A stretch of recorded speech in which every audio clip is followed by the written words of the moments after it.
कर दे और लोगों के अंदर स्किल्स। जिस दिन ये हो गया उस दिन इंडिया ग्रोथ करेगा, चाहे मोदी जी बैठे चाहे राहुल गांधी बैठे। हमें क्या करना है, हमें कोई फर्क नहीं पड़ता किस पार्टी की सरकार। कई बार क्या होता है, लोगों को ऐसा लगता है जैसे मैंने उसमें कुछ बोल दिया इस तरह का कि भाई, खैर मैंने स्पष्ट नहीं बोला, लेकिन लोगों को ऐसा लगा कि भाई मैडम जो है एंटी मोदी हैं, कईयों को लगा मैडम एंटी इंडिया हैं। तो ये समझने की ज़रूरत है, और ये अनपढ़ों की समझ में नहीं आएगा। दो चीज़ें जिस देश की विकसित होंगी ना, वही आगे जाएगा।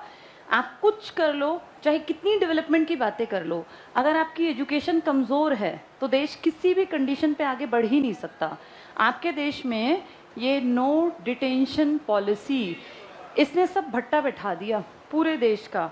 वो जो बच्चे की पढ़ने की उम्र थी ना, जिसमें हम याद करते थे, डर के मारे ही सही चीज़ों को लर्न करते थे। भाई तुमने पहाड़े क्यों याद किए बचपन में? क्योंकि टीचर्स मारते थे, पीटते थे। जिसको पहाड़े नहीं आते पिटता था ना वो। उस डर से हम पढ़ गए। इंसान की फितरत है, हम 200 साल गुलाम रहे हैं, बिना डर के काम करना हम भूल चुके। आज भी तुम्हारे सिर पे पेपर आता है, तुम्हारी पढ़ने की स्पीड यही रहती है, बढ़ जाती है। अब क्यों नहीं है उतनी, जबकि तुम्हें पता है पेपर तो आना है। हमारी आदत बहुत खराब है, हमारे ऊपर प्रेशर होगा तो हम काम करेंगे। और एजुकेशन पे से तुमने प्रेशर बिल्कुल खत्म कर दिया इस पॉलिसी के चलते। नो डिटेंशन पॉलिसी, जिसको कह दिया कि भैया कोई कितनी क्लास तक फेल नहीं करना। तुम लोग याद करो अपना बचपन, जैसे किसी भी चीज को अपने से सोचा करो। ये कागजी बातें नहीं है, ये सिर्फ किताबों में नहीं लिखी। 8वीं तक बच्चे का दिमाग बहुत शार्प हो जाता है, क्योंकि वो चीज़ों को, बहुत सारी चीज़ों को वो सीखता है। और सीखने के अलावा बहुत सारी चीज़ें रटनी भी पड़ती हैं। अब टेबल सीखने होते हैं, रटने पड़ते हैं। भाई 18 7 सीखने की क्या बात है? इतना पता है कि 18 7 टाइम्स 18 7 आर, कि भाई 18 गुणा 7 करेंगे तो आंसर ये आएगा। ये मल्टीप्लाई करके देखना तो है सीखना, भाई समझ लेना। लेकिन 18 को 7 से मल्टीप्लाई करें तो आंसर क्या आएगा, ये तो रटना। रटना भी कुछ चीज़ों का ज़रूरी है। जैसे कई बार हम सोचते थे कि रटना ना पड़े ऐसे चीज़ें हो, लेकिन फिर जब टीचिंग के एग्ज़ाम्स वगैरह में पढ़ा, टीचिंग के 2 साल, तो पता चला कि नहीं, कुछ चीज़ें रटनी पड़ती हैं। कुछ चीज़ों को आप समझ नहीं पाते, बहुत सारा ज्ञान नहीं, लेकिन रटने से भी आपके दिमाग का एक पार्ट सीखता है और वो शार्प बनता है। हर चीज़ को नहीं रटना, जैसे पॉलिटिक्स को, इकोनॉमिक्स को नहीं रटना, साइंस को नहीं रटना, पर पहाड़े तो रटने ही पड़ते हैं। कुछ चीज़ें, स्क्वायर है, क्यूब है, इनका क्या करना पड़ता है? रटना। बार बार पढ़ो, बार बार पढ़ो। अब ये 8th तक कुछ रटना और सीखना ज़रूरी नहीं है। अब सिर्फ आओ ना आओ, कुछ पढ़ो ना पढ़ो, तुम पास हो जाओगे। तो क्या बच्चे पढ़ेंगे? अब नहीं। 8th तक उनका दिमाग डंब हो जाएगा।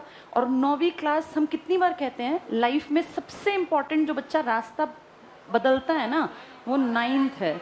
यहाँ से 2 रास्ते निकलते हैं, एक सही दिशा में जाएगा और एक गलत। आप खुद देखना, आपके घर में छोटे भाई बहन हो, कोई भतीजा भांजा भांजी कोई हो, 8th तक बच्चे का बिहेव बच्चे वाला होता है। 9th में आते ही उसका एक तरीका ही अलग हो जाता है।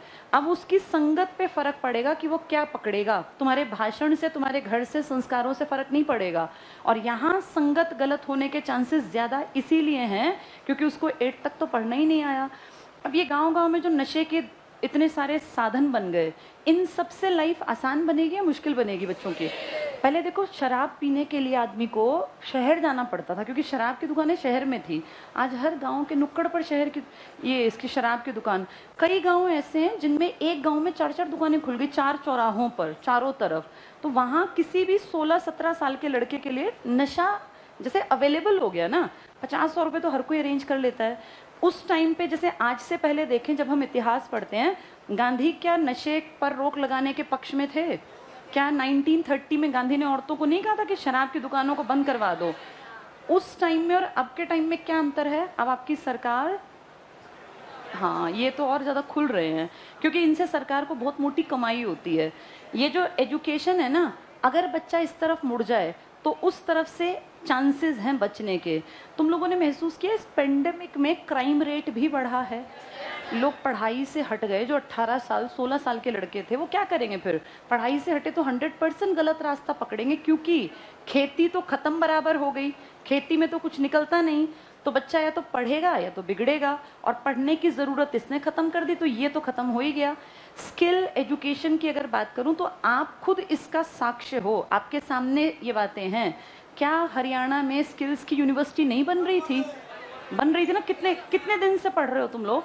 उसमें पास हुए कितने लोगों में स्किल्स आ गई और उन्होंने क्या कुछ कर लिया। जैसे स्किल्स तो दिखाई देती है ना, ये चीज़ें अपने आप देखा करो, सीखा करो। सिर्फ कागज़ पढ़ने से ज्ञान नहीं आता। आप में और चाइना में इतना अंतर कैसे हो गया जब दोनों बराबर थे? 1950 तक तो दोनों इक्वल थे। 1970 में आप थोड़े से ऊपर थे, बराबर से थोड़े से ऊपर, ये थोड़ा सा नीचे।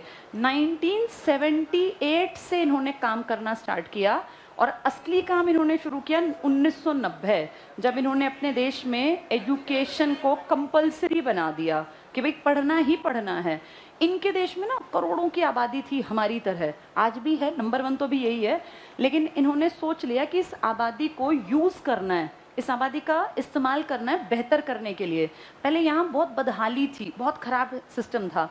इन्होंने 1978 से काम करना स्टार्ट किया और 1990 में कहा कि देश आगे तब बढ़ेगा जब क्या अच्छी होगी शिक्षा, और स्किल साथ साथ लोगों को सिखानी स्टार्ट कर दी।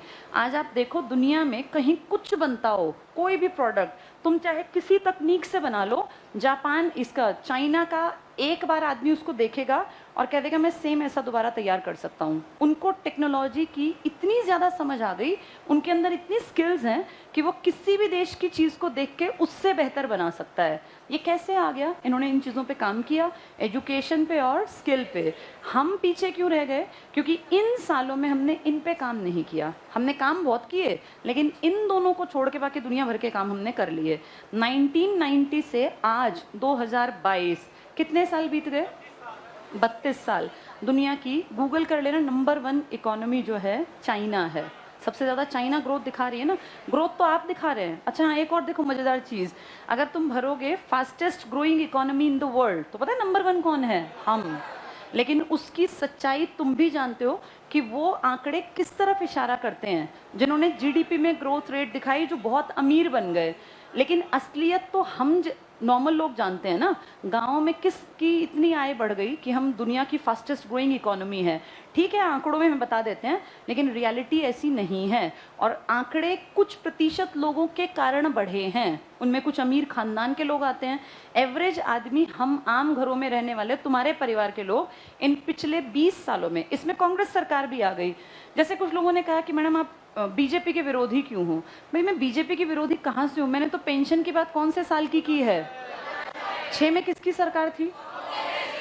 तो कांग्रेस की सरकार के बारे में कहा कि पेंशन बंद कर दी, तो उसमें बीजेपी कांग्रेस का मुद्दा ही नहीं है। मुद्दा ये है कि भाई हमारा जनता का क्या हुआ है, और वो करने वाला कोई ना कोई तो है जो पावर में बैठा है। ये चीज़ गलत है और इसका विरोध मुझे लगता है पूरे देश के हर युवा को करना चाहिए। जो गलत हो रहा है, सरकार शिक्षा से अगर चीज़ों को छीन रही है तो गलत है। सरकार अगर कहती है भाई शिक्षा मेरी जिम्मेदारी नहीं, स्वास्थ्य मेरी जिम्मेदारी नहीं, तो फिर तो गलत है। जैसे कई लोग कहते हैं कि प्राइवेट देश आगे निकलते हैं जो प्राइवेटाइज्ड चीज़ों को कर देते हैं। मान लिया प्राइवेटाइजेशन के मैंने कई बार एग्जाम्पल दिए क्लास में। प्राइवेटाइज होने पर तुम्हें अपनी सब चीज़ें बदलनी पड़ेंगी। इंडिया के लोगों में अभी वो क्षमता नहीं है कि हम प्राइवेट सेक्टर को पूरी तरह से अपने में रमा लें। पता है प्राइवेट सेक्टर में क्या होता है? सर्वाइवल ऑफ द फिटेस्ट, यही थ्योरी चलती है। आप वहाँ इंटरव्यू देने जाओगे तो आपके कपड़े, आपके जूते, हर चीज़ मैटर करती है वहाँ। आप सरकारी संस्थान में पेपर देने जाते हो, चप्पल पहन जाओ, क्या फ़र्क पड़ता है? आपके कपड़े फटे भी हैं तो भी कोई देखने वाला नहीं है, अगर आप इंटेलिजेंट हैं। प्राइवेट में जाने के लिए पहले हमें काबिल भी तो बनना पड़ेगा ना। ये इतनी बड़ी देश की आबादी नाकाबिल है, बहुत सारे भारत के लोग। गलती उनकी नहीं है, गलती है एजुकेशन सिस्टम की। 12वीं करने के बाद कुछ सीखता ही नहीं बच्चा। तुम अपने आप भी देखो, तुम 12वीं कर गए, क्या सीखा हम लोगों ने स्कूलों में? कुछ नहीं। अपने देश में वोकेशनल एजुकेशन के नाम पे कुछ है ही नहीं। टेक्निकल चीज़ें फ्लॉप। एक एग्जाम्पल आपको देती हूँ। ITI सबको पता है ना? ITI क्यों बनाई गई होंगी? ताकि बच्चे 10वीं के बाद कुछ स्किल्स सीख लें। इनमें क्या कोर्स करवाते हैं? प्लम्बर का, इलेक्ट्रीशियन का, ना, ये कोई चीज़ ठीक करने का, यही सिखाते हैं ना। तुम सबने ITI के हालात देखे हैं, क्या ITI वास्तव में काम कर रही हैं? तुम अब जैसे हम कहें भाई ठीक है, सरकारी आंकड़ों में हो सकता है ITI के रिजल्ट 100% आते हो, पर तुम और मैं भी तो देखते हैं ITI की हालत। हर शहर में ITI है। ITI के बाहर तुम 10 मिनट खड़े होकर देख लो, छुट्टी के टाइम और सुबह के टाइम, वो जो बच्चे आते हैं तुम्हें दिखेगा कि इनको कुछ पढ़ाया लिखाया नहीं जाता। जैसे एजुकेशन और स्किल कहीं नहीं है। चाहे वो ITI हो चाहे स्कूल हो, इसीलिए सिस्टम बैठता जा रहा है। जैसे सिर्फ आबादी, एक चीज और भी है, कई लोग क्या कहते हैं कि आबादी के कारण ऐसा हो रहा है। एक प्रॉब्लम है तुम्हारी जिंदगी में, उस प्रॉब्लम को पहले मान लो, लेकिन उसका उपचार भी तो करो। ये किसने कहा कि आबादी नहीं बढ़ रही है तो हमें दिक्कत नहीं है दिक्कत, लेकिन सिर्फ आबादी बढ़ने से दिक्कत है या सरकार की पॉलिसी भी गलत है? आबादी आज मेरे चाहने से तो कम नहीं होगी, ना तुम्हारे चाहने से। आबादी कंट्रोल होने में 20 साल अभी और लगेंगे। उसके बाद आबादी पे देखना थोड़ा थोड़ा अपने आप कमी आएगी, कारण अब हमारी पीढ़ी के लोग कहाँ उतने, अगली पीढ़ी में 2 बच्चे 1 बच्चा, यही तो ट्रेंड है ना। लेकिन जो इतने बढ़े हैं उनको थोड़ा कम होने में टाइम तो लगेगा ना। अब तुम सोचो, सारी चीजों का क्या कहते हैं कि मोदी जी क्या करें या सरकार क्या करे या कांग्रेस क्या करे, आबादी ज्यादा है। एक पार्ट ये मान लो, एक्सेप्ट कर लो कि हाँ आबादी ज्यादा है, अब इसके आगे क्वेश्चन मार्क, इसके बावजूद हमें क्या चाहिए? तो इसके लिए काम करो, इसके लिए भी तो काम करो ना। आबादी ज्यादा है कह के बस लीपापोती कर दें, चाहे कांग्रेस सरकार है चाहे बीजेपी, चाहे कुछ भी है, फाइनली तो हमें ये चाहिए ना।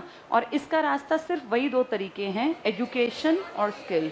उनको सुधार लेंगे तो देश बढ़ेगा, वरना देश जीरो। चलो देखते हैं अब ये बात जो है ये कितनी काबिल बनेगी, आगे कितनी साकार होगी। सरकारी स्कूलों का लेवल बहुत नीचे है, ये मुझे बताने की जरूरत तो नहीं है, सब जानते हैं।